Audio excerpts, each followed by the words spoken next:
the UK garden gnome crisis. Hello and welcome to the Mark and Pete Show. Well, a crisis has hit the United Kingdom. No, it's nothing to do with COVID-19. Unfortunately, the supply chain issues and the popularity of garden centres during the lockdown are causing a shortage of garden gnomes.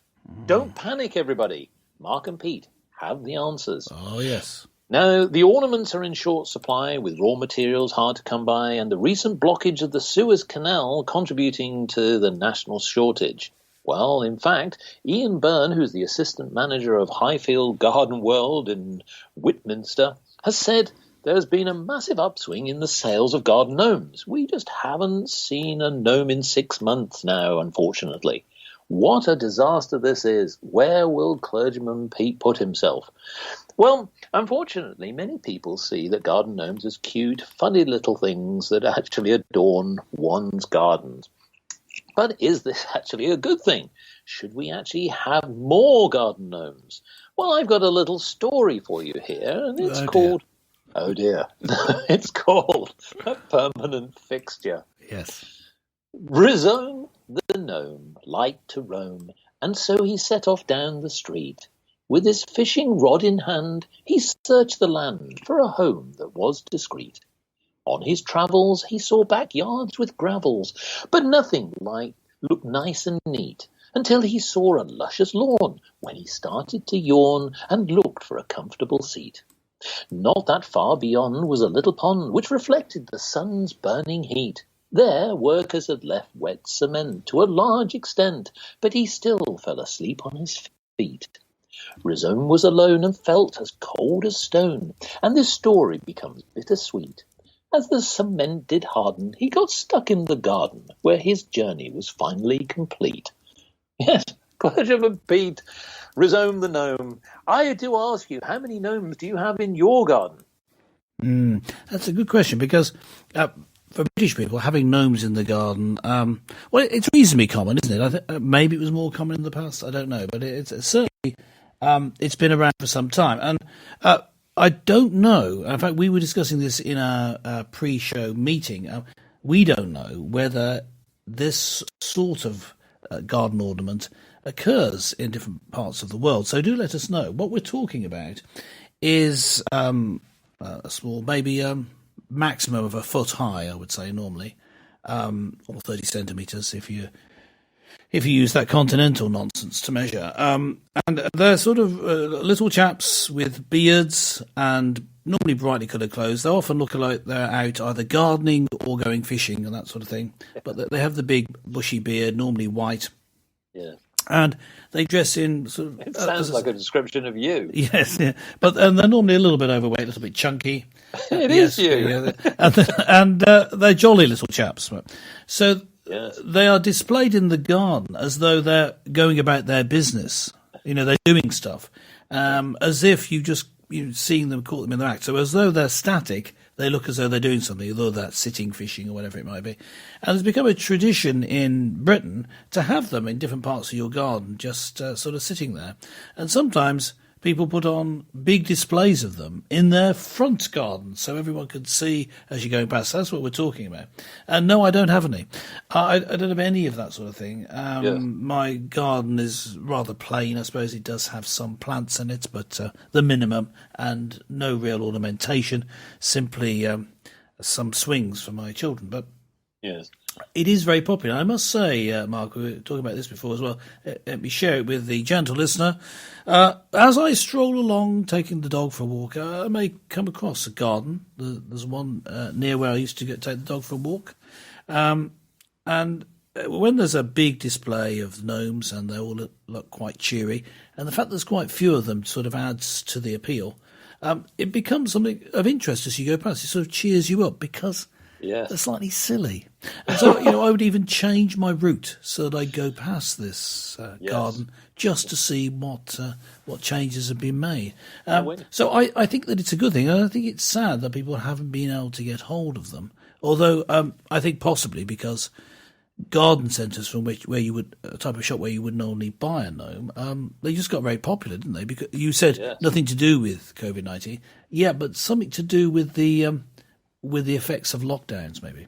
Well, indeed. So you're rooted to your root to be able to see the roots where the gnome happens to be. It's something like that, yes. Indeed, yes. Now, here's a serious matter, because as we know, as you quite rightly say, we're in a world of doom and gloom. But yet, yes, garden gnomes actually bring a bit of cheer to everyone's life. Of course they do, yes. And what's interesting is that from a business point of view, as garden centres will know, this is actually a big earner.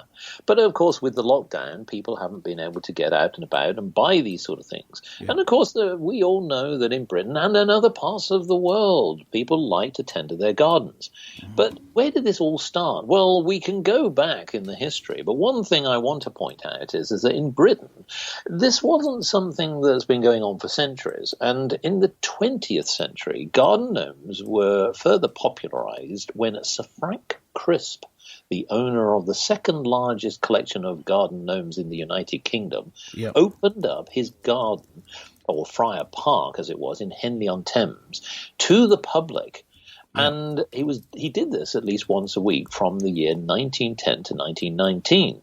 Now, it was there, or as a result, as a garden enthusiast during the First World War, yes, just to bring a bit of cheer to everyone so that visitors could see what was going on in his garden. Now, the irony is that as that particular moment in time, in Germany, gnomes actually declined during the First World War. Well, no surprise. But they actually became more popular because of the Disney film, Snow White and the Seven Dwarfs. Ah. Yes, you see. So this is where essentially the popularity of those little ornaments in the garden took off because of the characters. And of course, people are very familiar with Happy Sneezy, Dopey, Mark, and Clergyman Pete, and many other funny little creatures like that.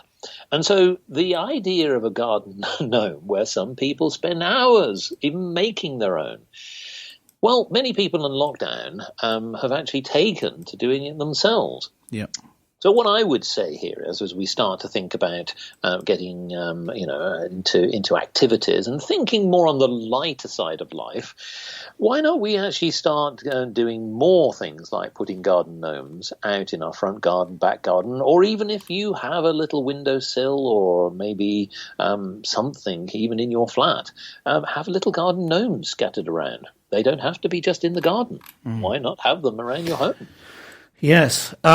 Are you saying then that it's got the garden gnomes are going to be back? I mean, there's such a poor supply of them. But I understand that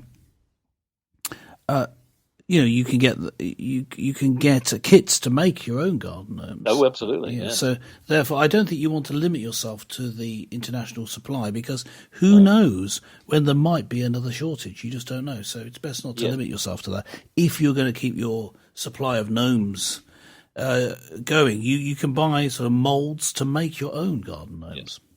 Yes. Well, that's my bit of advice. Well, indeed, and I did sort of think there that if maybe this could actually be done by policy, that essentially anyone with a garden has to have a gnome.